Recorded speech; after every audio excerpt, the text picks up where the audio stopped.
You are going to meet one of the great watercolor masters. Please welcome Keiko Tanabe. Wow, we are so honored to have you, Keiko. Hi, good morning, Eric. So Good nice to morning. see you, as always. Thank you Nice so to much for see you as inviting me well. today. Well, it's a beautiful day here in Austin, Texas. Where are you? I'm in San Diego, San Diego. North San Diego County. Yeah, it's a Okay. beautiful day today here as well. And you're from Japan originally. Yes, I am. I'm from Japan, the city of Kyoto. We'll have to go paint there someday. I've not been to Oh, Japan. I really hope you will someday. I'd like that. You and I had a wonderful experience. I think it was kind of when we right around the time we first met. You were on the faculty of the plein air convention for our watercolor Right? stage Yes, it was and in Santa Fe. in Santa Fe. And then Pierre at Sennelier had me come by his booth, and he basically videotaped me doing my first watercolor, which was a disaster. Oh, no, no. I wish I could show you my very first watercolor painting. Yours is much, much better. Well, I don't know about that. Well, what are you going to do for us today? Obviously, going to do something in watercolor. Well, yes. Well, as you know, I'm an avid plein air painter.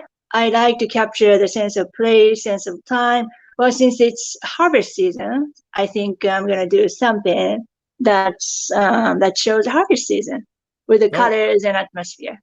okay, excellent. All right, so you're going to do a painting for us today, and that's excellent. And we're excited about this. So we'll get right back to you. I'll make a couple of quick announcements, and then we'll return. Well, thank you to Keiko Tanabe for being our guest today. I'm Eric Rhoads, publisher of Fine Art Connoisseur and Plein Air magazine. Thank you for tuning in.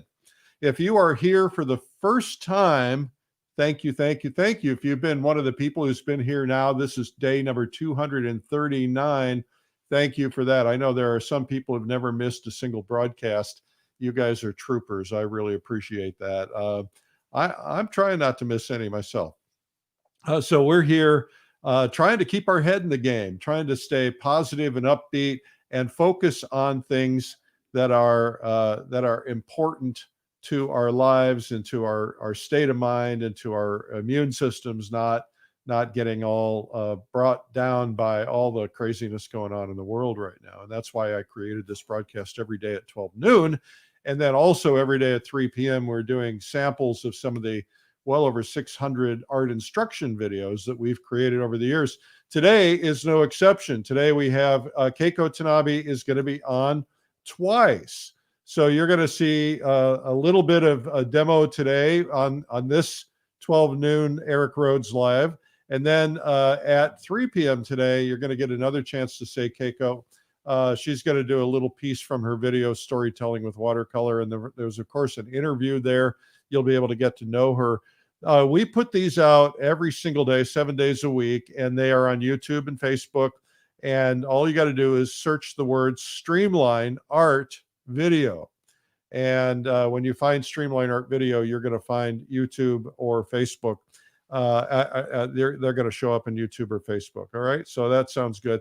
I want to give away some prizes. Today we're giving away, I should probably just go get this. Will you hang with me?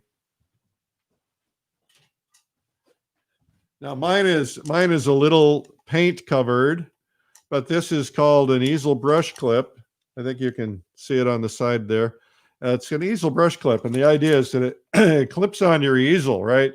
And you can keep paintbrushes in it. And I obviously, if you look at my easel, I've got tons of paintbrushes over there with all my paint. But to go through tons of paintbrushes is not necessarily easy. And so what I do is the ones that I'm using the most, I get them right there at my eye level. I clip them onto my easel, and I pull out the ones that I need. So today I'm giving this away, and the winner is G.V. Meyer from North Carolina. All right, thumbs up and applause, you guys, for G.V. Meyer. You're getting, I will send you a new one. You don't need to get my paint-covered easel brush clip. All right. And tomorrow, another great prize. We're going to give away the Plein Air magazine apron. I wear this religiously when I paint, and just kind of keeps the paint off of me. And my wife says I have two kinds of clothes, right? two kinds of clothes: paint the clothes that haven't got paint on them, and paint clothes that haven't got paint on them yet, and clothes that have paint on them. All right. A reminder that you can follow me, and I would appreciate a follow on Instagram and, of course, Facebook. You go to Eric Rhoads Publisher on Facebook. Eric Rhoads, I can't follow you back. I've got like, I don't know, a lot of followers beyond the 5,000 I'm allowed, but I am not allowed to follow you back. I've resisted turning it into a business page because I like to be able to see what people are posting. And I can't do that in a business page environment. So anyway, I've not done that. But Eric Rhoads Publisher is a business page, and so you can go there and sign up for that too. And of course, Instagram. And then of course, we would love it if you go to YouTube and you subscribe so that you're getting these every day. These you will get the 3 p.m. and the 12 noon every day. If you go to YouTube, you'll also find 239 days worth times two, right? Because we've got the twice daily broadcasts, different ones. Lots of video that we've done over the last 239 days, art marketing, lots of interviews, lots of other things. Just go there and subscribe. And of course, we're trying to get over the 60,000 hump. We're real close to 60,000.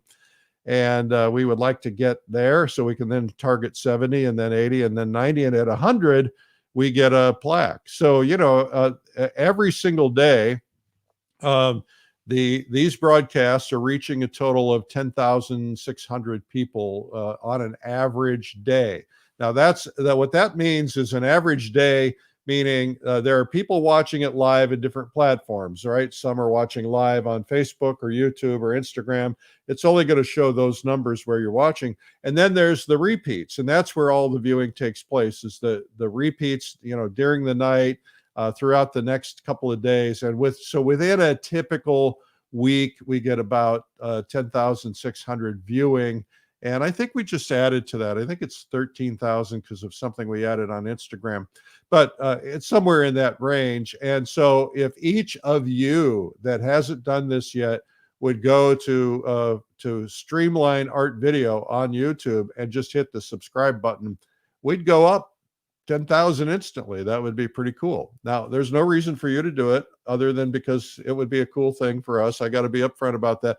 But it will bring you these things automatically. So it'll pop up on your screen, say Eric is live, and you need to go into that.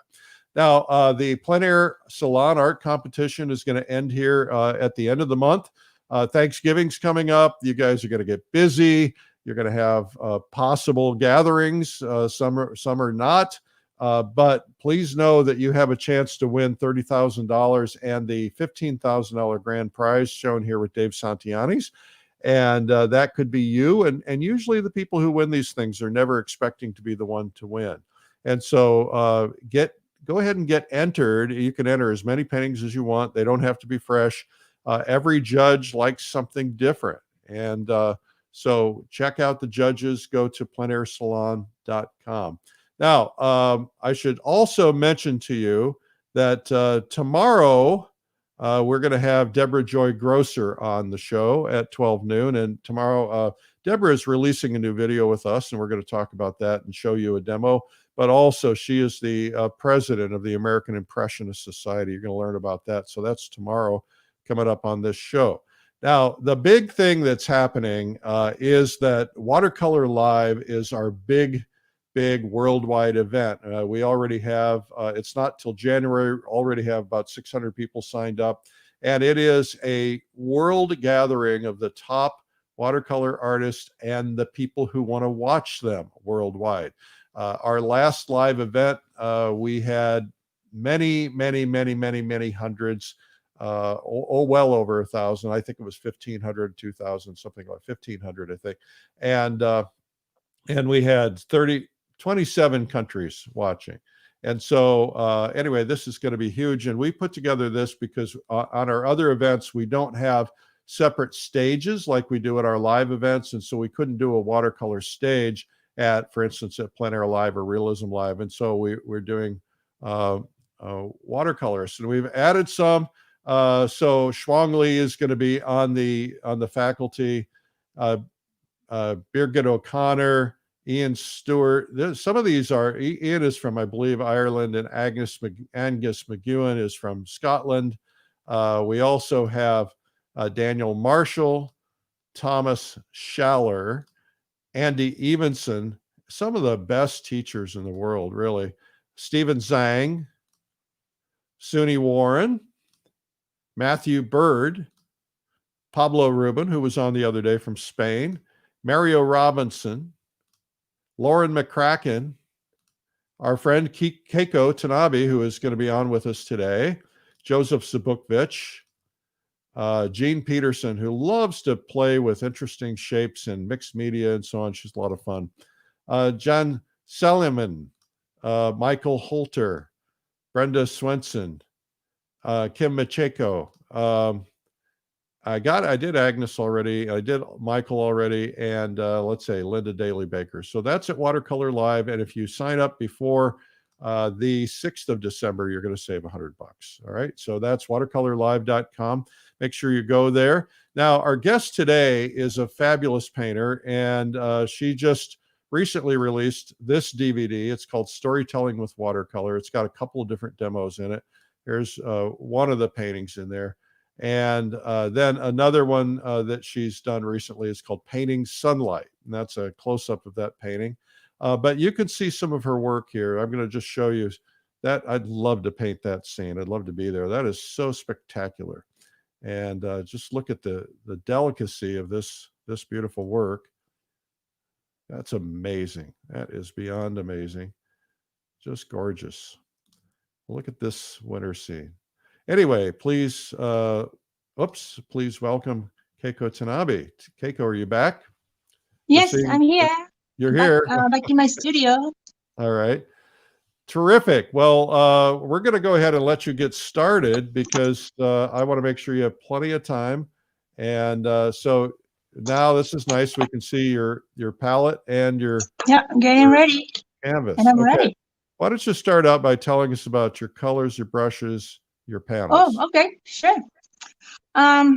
Here I have my palette. This is the palette I use even in my studio, but I'm mainly for outside. But today I'm using almost the same size that I use outside, so I'm using my plein air palette. And this one can hold 16 colors. I think it's a very basic, the choice-wise. So I have my yellows right here, and orange and reds and blues and some browns, and then some other colors that I like. These are mainly my the different types of greens. So this is my palette, and I like the size. I can hold it in my hand. It's very compact. And my brushes, I have a variety of brushes, but actually I always say to my students, I only need 2 to make a painting. So why 2? Because my painting process is usually 2 steps. I do the wash in the beginning and I finish with details, darks and details. So the first part of the painting, I normally use something like this or this, depending on maybe the size of the paper. And so that's why the size varies. And the second step, I would choose something a little smaller and then maybe a little different type of hair, something like this. So actually I have many, but like I said, I only need 2 to finish. And maybe my main brushes you have will an be easel brush clip sitting there. Today. Sorry, Eric. I said the most important question was, do you have an easel brush clip sitting there for your brushes? Oh yes, I was going to tell you. See? Oh, you do? All right. I don't need it today, but this is also that was risky. Actually, I have several areas, and I use one inside because it is a brush holder right here. Yeah. Right. So, but usually I use it outside. It's very, very handy, and I can't live without it. So, thank you, Eric. Wonderful product. Okay, we have people watching from all over. We have Brazil, the Philippines, Wonderful. Canada. Welcome, everybody. Oh man, I'll read them out from time to time as they pop in. I know once I start talking about them, everybody starts. Oh, I'm already doing things, so I like keeping conversation going. Eric, I really enjoy talking with you always, and also our audience. So I was just reading this part of the paper to demonstrate a little different technique, and I'm really excited to be on the faculty for the Watercolor Live. And what I'm planning to do is to show you a demo, complete demo. But today, I'm going to just show you just a little, I'm just going to let you taste a little bit of what I'm going to show you and what I'm going to like. So I'm going to be talking about other techniques and colors and why I choose these techniques and colors to make my own painting. But some of those techniques, that's what I want to show you a little bit of today. And one is this is really unique when you use water media. Something you cannot do if you use something else. So that is the wetting wet. I think this is one of the most important techniques all watercolorists need to learn. And so wetting wet means you paint into the wet paper. So that's why I wetted the paper right here. And I'm sure if you use watercolor, you know what it means. So I'm going to try to drop a color inside. So I just mix this purple and just drop it inside. And actually, the brush doesn't have to have to touch the paper. You can just drop it, or you can actually put the paint inside manually with a brush. And then just after that, you just watch and enjoy how the paint spreads into the wet area. So that's one technique. It's called wetting wet. Another one is this side. I'm going to do something similar. I'm going to just drop the paints. But of course, the paper is dry, so it's not going to, paint doesn't spread. And of course, if you paint like this, you can really control where you want your paint to go. So this way, you don't have control, but it's fun. You have total control. This is also fun as well. But it's the effect, it's the outcome that it's very important, because I believe by knowing which technique you want to use in your painting, can create a totally different atmosphere and a mood in your painting. So it's really important as an artist, we know what kind of techniques you want to use. So today in my painting demo, I like to show you mainly the wetting wet technique, but also I use the dry. This is a dry technique. And so wetting dry, drying dry, drying dry. There are several ways to do it. But that's one of the things we all need to learn, especially this one. Okay, so I started at this painting, as I said to Eric, I wanted to create a harvest scene today. And since I don't have enough time to complete a painting, I started a little bit. And then I'm going to paint on it. But right now, if the paper is dry, so I'm going to just wet the area where I want to use wetting wet technique. So this is I hadn't seen that before. I've seen people wet the whole thing or spray it, but I've never seen somebody just wet where they want to work. Why do you do that? Oh, say that again, Eric. Sorry. What is the purpose behind wetting just an area you're going to paint? Oh, so that the paint doesn't spread all over. Okay. Because if that happens, you lose control, and maybe depending on the color you're using into the wetting wet, you may not want to see the color in the area, and the different area. So you don't want to wet that area, just to avoid the risk of that particular color to go into that area. So really, you have to know what color you want to use in here and what color you want to use there. So it's good to have a color reference before you begin. And but of course, it's always fun just to experiment and see what happens. But this way, if you just strategically wet the paper, you can sort of control the flow. Yes, you do control the flow. So I just wetted this area, and then I'm gonna just drop the paint. This I'm using the raw sienna, and this is a pumpkin patch. So I'm gonna use a different color as well. But first, this. I'm using this Chinese brush to do this wash. So since I'm wetting the paper first, and color gets diluted on the paper, so it's gonna look very transparent. And I also chose a transparent pigment. To me, transparency is very important, although I do use some opaque colors. So the pumpkins. So I just painted the dirt part of the pumpkin patch. for the pumpkins, I'm dropping in this orange. I didn't draw everything. I don't always draw everything. But I think at this point, I know where I want to see pumpkins. So that's where I'm putting the oranges. But if you notice, like this pumpkin and this pumpkin, I didn't want the paper behind them so that it created more controlled hard edges. Yeah. Right? But other pumpkins, I'm dropping this color into the wet area. So the paint spreads and runs. So two different types of look in the pumpkins. I think the painting will look more interesting, even if you're painting the same thing, if you show them differently. But you don't want, especially the wet and wet, since you have to kind of lose control. You have to keep an eye on what's happening until the paint gets dry, actually. And lots of accidents happen at this stage.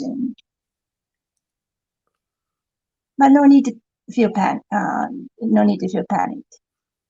You just have to enjoy and keep an eye. And if the paint spreads too much, then you have to take action. So I'm putting a little bit of a different color. It's not just orange in the pumpkin patch. So the leafy part. Whoops, that was an accident actually. The paint just dripped from my brush. Do you have a reference photo on this? Pardon? Are you using a reference photo, or are you just doing this out of your head? Oh, this is actually I painted this place a few times, so I'm working from memory. I do this a lot, Eric. I do take a lot of photos, like many other people do, but more and more I rely on my memory and my impression, and then initially, when I do a drawing, I may be looking at the photo, but most of the time I stop looking anymore after that. So when I actually paint, I just work with the impression I have in my mind. So this one, since I have experience painting there, and I visited this particular pumpkin patch and several times, especially when my son was young, I have good memories. Memory training is a great thing to develop as an artist. I agree, especially for plein air. But I think I can say this by painting plein air a lot, and I've been painting plein air maybe 15 years, and it trained me to develop the memory because you don't really have much time to paint. You have to finish quickly, so you look at the subject and you have to memorize and what you're going to paint right after that. And then we don't see as many watercolorists painting in plein air as we do other mediums. Why do you think that is, and what would your encouragement be to people about getting out and painting plein air? Well, that's what I was saying. I think you will really develop the skill, the memory skill. That's important. Even when you're a studio painter, I think it's important because you don't want to you don't want to just keep looking at your reference. You have to spend more time looking at your painting and just ask yourself, well, what does this painting need for me to finish so you can move on quickly. And I think especially watercolor, and then if you're trying to create a kind of impressionistic look, you have to paint fast. If you paint slowly, you get a different feel in your painting, which is great too. But especially the loose look, that's what I like. I believe speed is one of the important factors. So to be able to do that, to paint fast means I think you are able to make quick decisions. So how to do that? I think you have to develop the skill, observation skill first, and then you have to make a prediction almost. So what's going to happen next, and then memorize quickly what you just saw, and then predict what's going to happen next, and then work from both sides almost. But that can be overwhelming in the beginning. But I think I was not really aware of that's what I was doing. But looking back, 15 years of experience in plein air painting, I think I sort of developed that skill by going out and paint a lot. And of course, I got discouraged many times, but I never wanted to quit. So it was always a great learning experience. Hey, even a bad day of painting is a good day. Oh, yes, I agree. I always say, as long as you learn something, you win. We shouldn't worry too much about the painting result. Of course, we want to go back, go home with a good painting, but it doesn't happen all the time. Do you have a preferred brand of papers and colors, brushes? Yes, I like Fabriano, and also I like Arches, and then I used several other brands before, Waterford and Winsor Newton.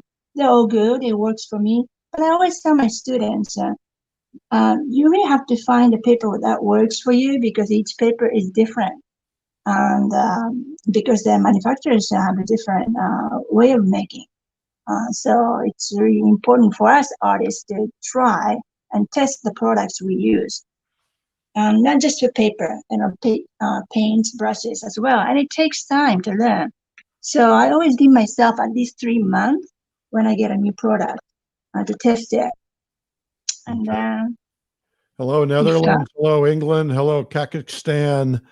Hello, Niagara Falls, Sweden, Quebec, San Francisco. Well, I won't start naming the states because I'll get in trouble for not mentioning everybody. Great to have you all.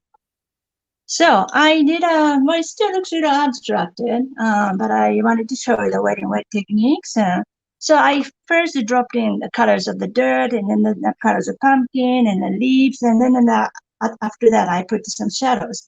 Of course, it's not finished yet, but this way the paper is still wet where I did initially, and because the subsequent steps and when I dropped in colors, those colors are also heavily diluted. So essentially, I kept adding water to the same area. So that's why the paper is still quite moist, not terribly wet. If I don't really advise to paint on the paper that is too wet, because, as you can see, the paper buckles a little bit. So it becomes more difficult to control the flow. It is water, we're dealing with the water, so it runs from the higher area to the lower area. So you really have to make sure once you start seeing the paper buckle, you have to really make sure that the colors are staying where you want to see them.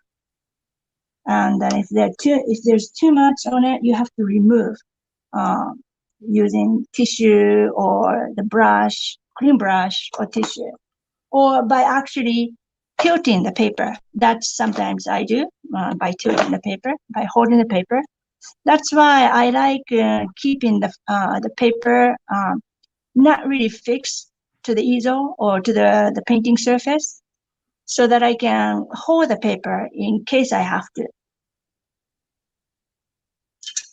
So the control, it is interesting that we don't want to control, especially the impressionists. We want to let things happen almost on the canvas or paper. We don't want to control too much because that creates a different look, and we're not after that kind of look. Well, what's interesting is that, your focal point is sharp edges, and everything else is kind of blending off into the distance. And so it really is drawing your eye to the focal point. Oh, thank you.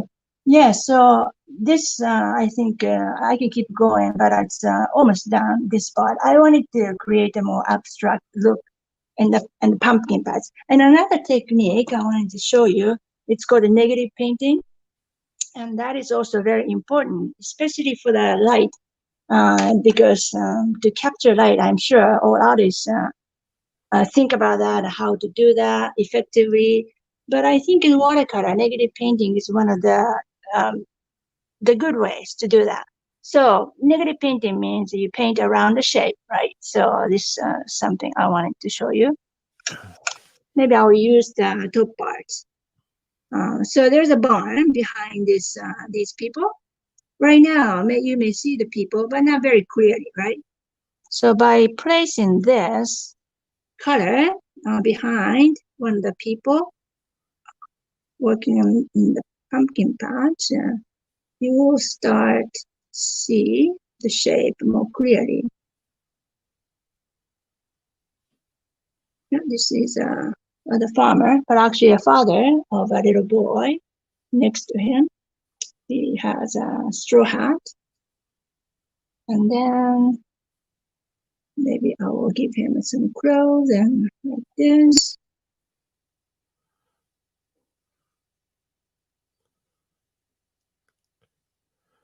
Sri Lanka is watching. Dubai is Hi. watching. Hi, everybody. Egypt. Philadelphia. That's Wonderful. Wonderful. somebody asked what Your kind of program is very air popular. tripod or setup do you use?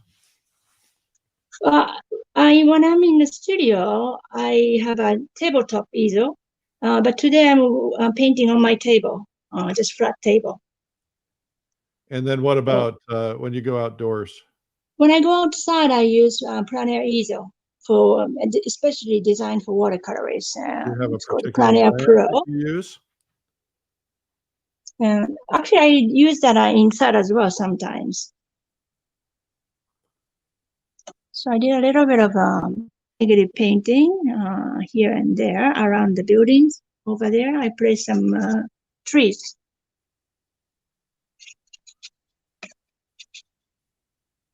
So by placing darks right next to the light, that's how we make a contrast. But if you do a negative painting very well, by placing darks around the lights, you can create a very dramatic effect. So but actually I did both the negative painting and positive painting. So here it's a positive painting for the barn, but here it's a positive painting for the palm tree. But either way, you can create a contrast. But I think a negative painting is a little bit harder because for obvious reason, because you have to go around the shape and the painting very carefully. And it seems like the people, some watercolorists avoid doing that because it's harder, but it's really worth trying. But again, I think in a painting, you have to show different techniques. So if you have too much negative painting or too much positive painting, to me, it's not well balanced. I like to see both, and I try to do both in my painting. Hello, Belgium. Hello, Norway. Hi, everybody. Northern Ireland, Austria. Wow. Oh, this is so much fun. Wonderful. Well, your program is very popular, Eric. Well, it's you. They're tuning in for you, not for me. No, they follow you. We all do. And I really thank you for doing this. So every day, really. Somebody said you use en plein air pro easel in the field. Is that right? Yes. Yes. I just I've got been one of using those. that for a long time. It's a wonderful product. As a matter of fact, I just ordered parts for a second one so I can have one at the lake and one here. Yeah. Well, actually, I have several. There's always I one in don't my endorse car. any particular products, and I try them all and I like them all. Every one of them is different, but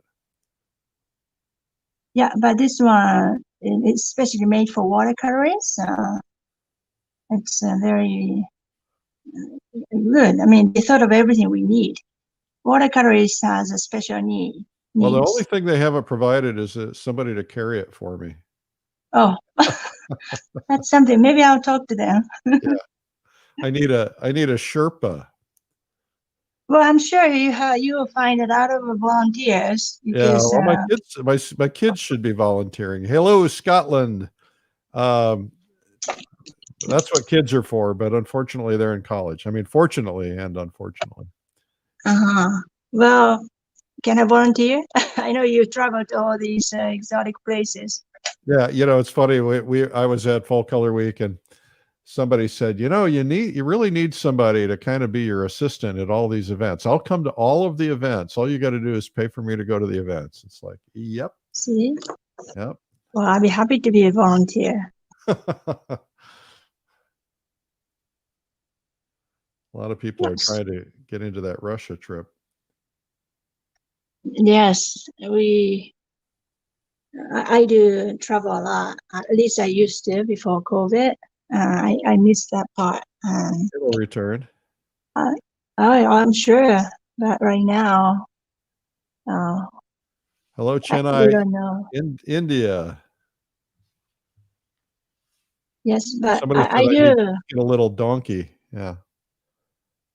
But I do enjoy meeting artists online as well. That's something I never thought I would like. But it's really fun. I made a lot of artist friends actually in the last several months. Artists are such wonderful people. They tend to be happy people. Yes, I think so. We're doing something we love, so how can we be unhappy? Yep, that's right. Yeah, so I did a lot of wedding wet right here, but I wanted to do something a little bit different. So I worked on the dry paper in the background and also the figures as well. And this way, this painting has a little different look. But again, I don't want to have two different types of paintings in one. So even here, it was a little blurry and more abstracted. But I wanted to add a little more definition, which I will do a little bit more of actually to finish. Teacher. And in the background, it's there's more harder edges. But behind it, what I did already before this demo, I'm showing the farther, the distant area.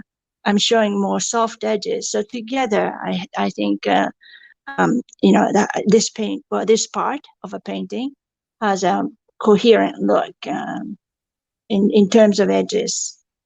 And I really believe it's the edges that create a different mood in a painting. So this painting, this scene can be definitely painted in a totally different way. So more harder edges or more softer edges or more different kinds of edges. And also colors too, they contribute in creating different types of mood. But I wanted to talk more about edges today, so I'm going to just focus on that. But it's always my goal to create a balance in my painting, and as long as it's there when I try to decide if my painting is finished, as long as there's a nice balance in the painting, I know it's quite finished. Or at least I can just put down my brush and then look at it tomorrow, and then maybe another day I will find something else to add if my painting needs more. So Fun watching the comments, everyone. Somebody said the Dutch word for easel or donkey is easel. I don't know if that's true. I have to have somebody chime in on that. You guys make sure that you leave comments because tomorrow you could win the Plein Air Magazine apron, which is always nice anywhere in the world, and it can be on the live or on the replays because we check all the comments. Wonderful. Okay. So, yeah, I'm only showing a part of a painting, but it's an important part of a painting. Absolutely. And the rest of the painting on this side, I have more pumpkin patch and the same kind of feel. But it's the focal point, and focal point is important. And I think every painting, that's what I look for when I look at a painting. So that's what I try to do in my painting as well. How do you get those white spots in the background? It looks like you just dribbled water on them, or how did you? Right, like this. Yeah. I splatter. When you flick a brush, they put a little bit of water inside the brush, and you just move your brush quickly like this in this motion, and the water gets released. And then lands on the paper to create that kind of effect. But that has to be done when the paper is a little wet. Yeah, so If that's it's water. dry, That's just water with no pigment in it on top of something that already has pigment on it. right. So I did a wash using a little color, and then on top of that, before the paper was dry, I splattered. It's another technique called splattering, and then of course I just did a few minutes ago in the pumpkin patch where you see little dots. This time I use a little bit of color, so you don't always have to use just water. You can do this with the color as well. All right. But the important thing is to do that at the right moment, meaning when the paper is slightly wet, not too wet, not too dry. So timing is very important. Okay. Hello, France. Welcome. Yeah, so I think this, by working little by little in the pumpkin patch, if I feel the whole painting needs a little bit more definition, I can do the negative painting actually for the pumpkins. I darken around the pumpkins. So especially where I see the orange, I have a little bit here, a little bit there. So I can do a negative painting to create more pumpkins, even though I didn't draw them. I don't really draw everything. I like finding shapes this way as the painting nears the end. If Well, I that's what feel I like is that you haven't, the temptation would be to draw a full circle around each of those pumpkins instead of just, you've got little spots where you've got an edge. That's really very pleasing. And your brain says that's a pumpkin. right. That's I think an important thing, and I always try to keep that in mind. And don't paint it literally. And of course, I'm not interested in doing that. But sometimes we have to allow ourselves to be very creative, right? So we don't really have to be a slave to what we see. We are making our own scene in our painting. So even if it's not there, you can add things, or if you don't think you don't need a certain elements in the scene, you can eliminate them. So the editing is another thing I will be talking about in the plan, my demo for Watercolor Live, because that's one thing we should do as artists. We should feel we shouldn't even feel that we have to paint just because it's there. That's a tough thing, especially in plein air painting is, you find 2 or 3 things that seduce you that make you want to paint them. And yet if you have more than one focal point, you're going to mess it up. Right. Yes, you use an interesting word. It seduces you. Yes. Maybe Sometimes I have to fight the temptation, but ultimately, I learned to ask my question: do I need this in my painting? Do I like it? And I just have to be honest. If my answer is no, I won't paint.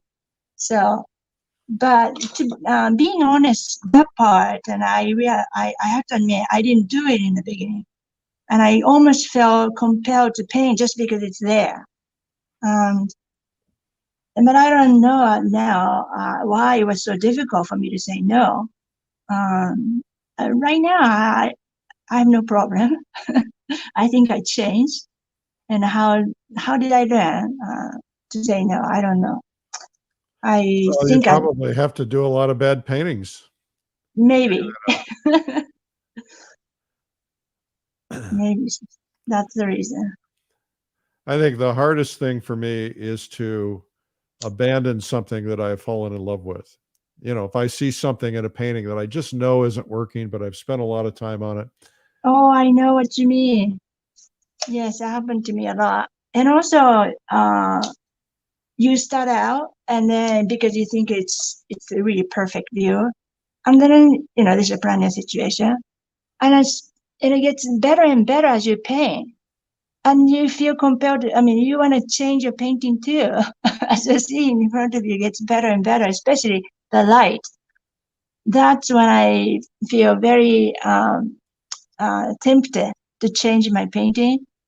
But this too, I have learned because I ruin my paintings many times by changing the light in my painting. So I think it was Dawn Whitelaw who was on recently, and she said sometimes I'll have a 16 by 20 with 3 or 4 canvases taped off. And that way, rather than the temptation of painting something else I see into the painting, I'll just go ahead and start another painting and do a Mhm. different view. That way Mhm. I'm scratching that itch. Mhm. And if you're Right. like, That's excellent. I yeah, like that. But for me, again, the plein air, if I see the scene developing and improving, actually, I just take a photo and just that day I can't do that painting. I just work from a photo. If I really want to paint that, the different light, at least I have photo reference. Or yeah, I would try to go back to the place if it's possible another day, a little bit later maybe. So that way I get to paint from life. So, but I just learned it's not advisable to change your painting once you start with a plan, certain plan. Especially, I think it's for the watercolor, very difficult to change the values actually. And I kept saying light, but it's really about the values. So something, especially something that's dark, um, I mean, something that's light. It should be light. If you already dark in there, you can't really change it back to light.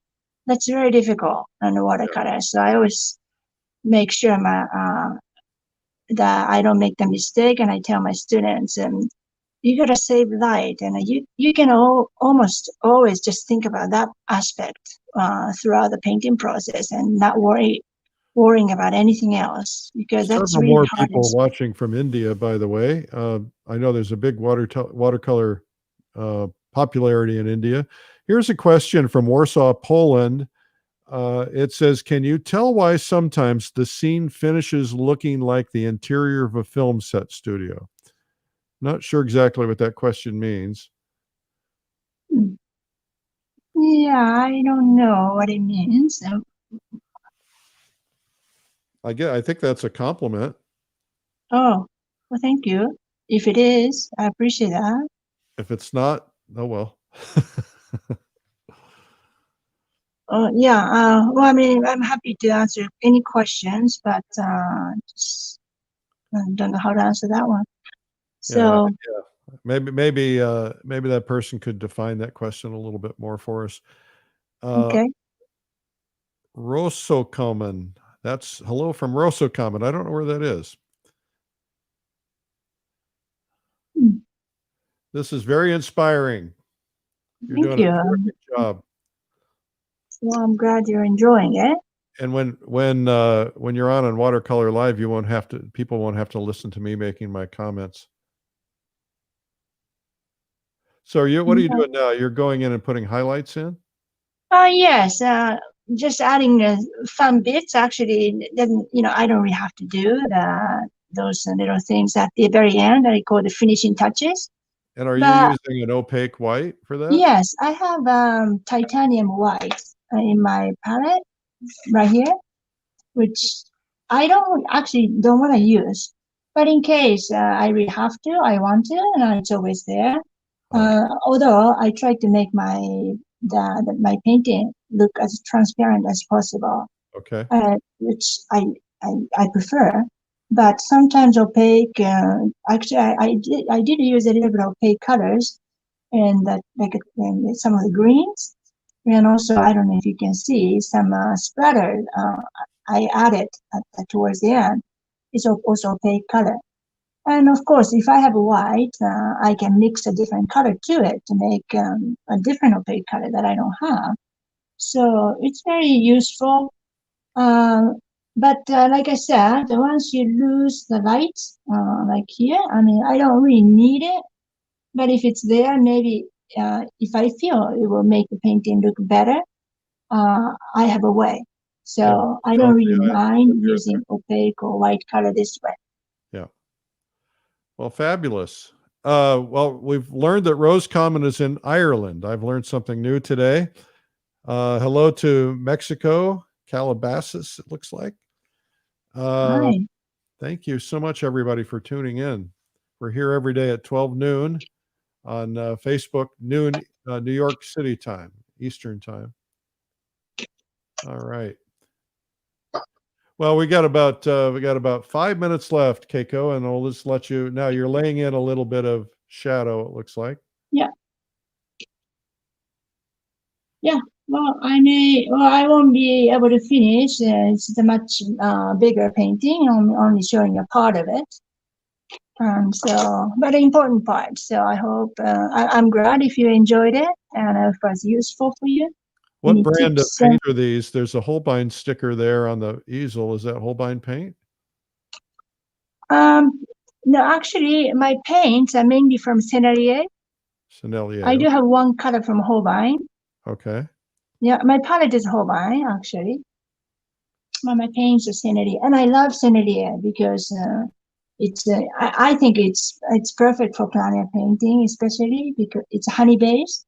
It doesn't get totally dry. That used to be a problem for me when I use a little, different brands. And sometimes it got dry too quickly. So And I found are the myself. paints that you're using tubed watercolor paints? Yes, I prefer squeezing fresh paints out of tubes. So these are all from tubes. Okay, and then whenever I run out, I add more. But usually I let it dry a little bit inside like this, and then travel. I close the palette and I travel with it. So this way, I think, and I have enough to make maybe 2-3 paintings, but depends on the color. Some colors I use a lot. So maybe I may pack a few tubes of paints, very common colors for me. But yeah, it's very portable, and you don't really have to worry about them drying too much. Yeah. And Well, then, I'll tell you something that's been really on my mind lately is that I always carry a small watercolor set, not even that Mhm. big, in my suitcase at all times, because there are times when I just don't even think to bring paint. I might be on a business trip or something.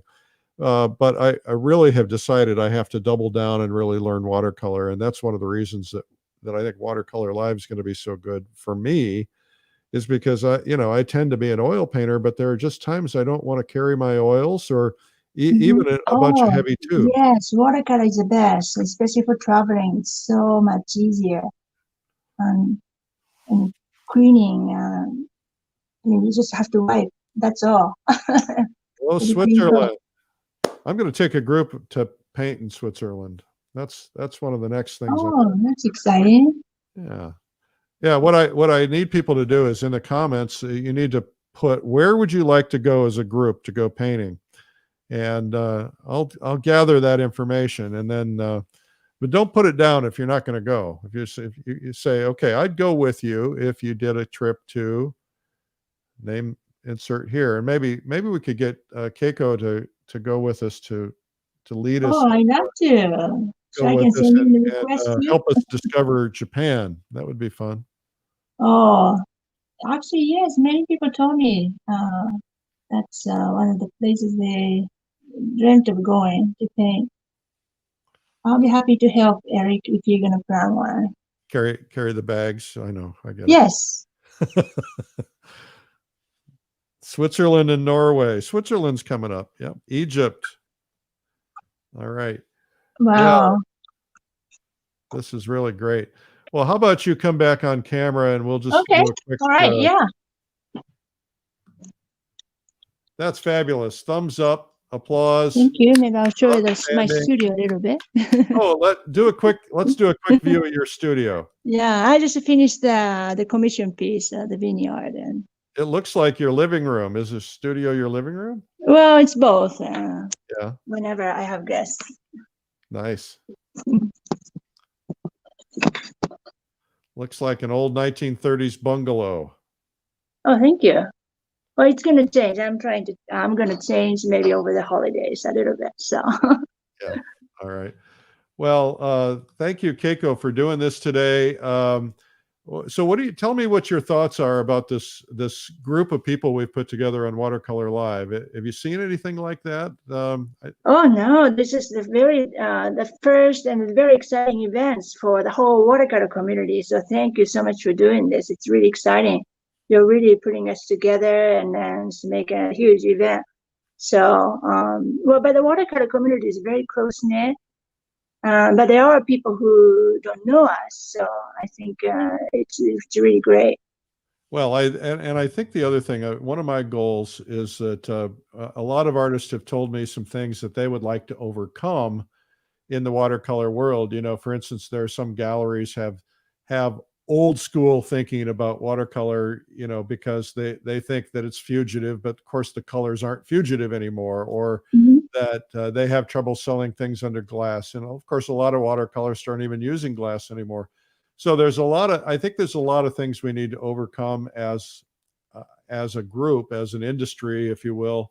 Mhm. And I think getting everybody together in something like Watercolor Live, we get the community together. We have these breakout rooms. People can talk to each other, get to know artists from all over the world. We have painting together at the end of every day where we're all on one big giant call. It's going to be a lot of fun. I have scenes I up there agree. you can paint, and so we're excited about it. So I'm so honored that you would be part of the faculty of the very first Oh, I'm so Watercolor honored. Live. Thank you, Eric.